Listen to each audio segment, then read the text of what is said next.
बहुत समय पहले की बात है।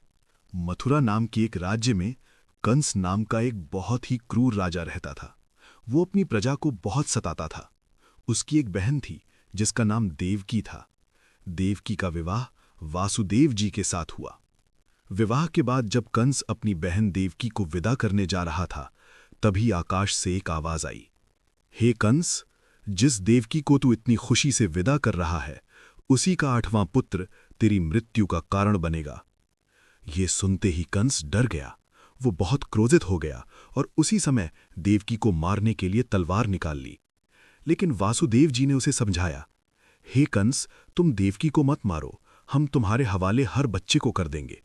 कंस मान गया, लेकिन उसने देवकी और वासुदेव को जेल में बंद कर दिया। देवकी और वासुदेव को कारागार यानी जेल में रखा गया।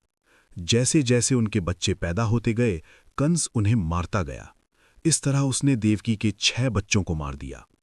7वें बच्चे के समय भगवान की माया से वो बच्चा बलराम जी देवकी के गर्भ से रोहिणी के गर्भ में चला गया। कंस को लगा कि बच्चा मर गया।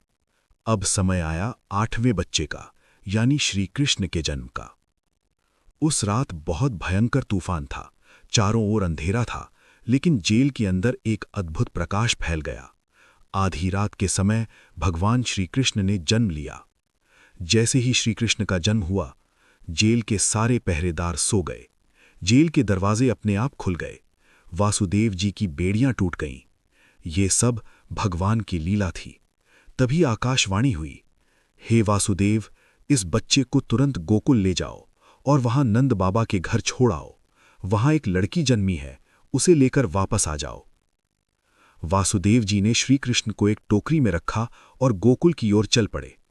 रास्ते में यमुना नदी आई, जो बहुत उफान पर थी। लेकिन जैसे ही वासुदेव जी पानी में उतरे, यमुना का जल शांत हो गया। भगवान शेषनाग ने अपने फन से श्री कृष्ण को बारिश से बचाया। इस तरह वासुदेव जी सुरक्षित गोकुल पहुंच गए। गोकुल में नंद बाबा और यशोदा जी के घर एक कन्या यानी लड़की पैदा हुई थी। वासुदेव जी ने चुपचाप श्री कृष्ण को वहां सुला दिया और उस कन्या को लेकर वापस मथुरा लौट आए। जैसे ही वे जेल पहुंचे, सब कुछ पहले जैसा हो गया। दरवाजे बंद, बेड़ियां वापस। सुबह होते ही कंस को खबर मिली कि देवकी का 8वां बच्चा पैदा हुआ है। वो तुरंत जेल में आया और उस बच्ची को उठाकर मारने लगा। लेकिन वो बच्ची अचानक उसके हाथ से छूटकर आकाश में चली गई और देवी का रूप धारण कर लिया।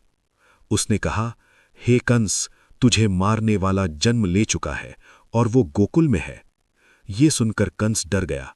उसने गोकुल के सभी बच्चों को मारने के आदेश दे दिए, लेकिन भगवान श्री कृष्ण को कोई नुकसान नहीं पहुंचा सका।